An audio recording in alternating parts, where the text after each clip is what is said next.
I have a little something to stoke the flames of the Fallout 4 hype train, as I have not only the PC system requirements, I have also the release time and also the amount of space it's going to take up on the consoles if you'll be buying that version. Let's begin with the PC specs, shall we? Beginning with the minimum.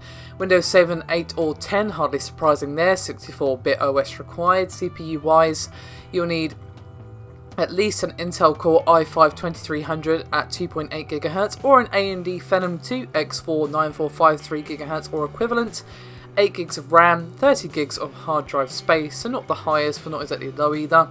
And GPU wise, you'll need Nvidia GTX 550 Ti, 2 gigs of VRAM, or an AMD Radeon HD 7870 with 2 gigs of VRAM or equivalent. Now the recommended specs are quite a bit meatier, however, as we've seen with quite a few games recently, it's just been this weird trend with the last few major titles like Metal Gear and a ton of others like Evil Within, just for example, have really overestimated the recommended specs. I've got a feeling this is the case here. Of course, I could be completely wrong, but I wouldn't be surprised if it was. Regardless of all that, here's the recommended specs they've said. Intel Core i7-4790 at 3.6 GHz or an AMD FX 9590 4.7 GHz or equivalent, 8 gigs of RAM, words again.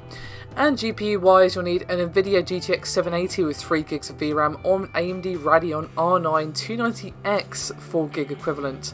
So yeah, it's the 290X part and the i7-4790 part that makes this pretty damn high end and makes me a little suspicious that this might be overestimating, but of course, again, I could be wrong.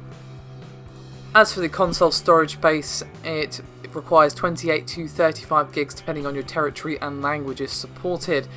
And finally, the release times that will be available at 12:01 AM local time in all territories in North America. The unlocked time will be 12:01 AM EST, and this is except Asia, which is available at 12 AM on Tuesday, November the 11th, and Japan available at 12 AM on Thursday, December the 17th.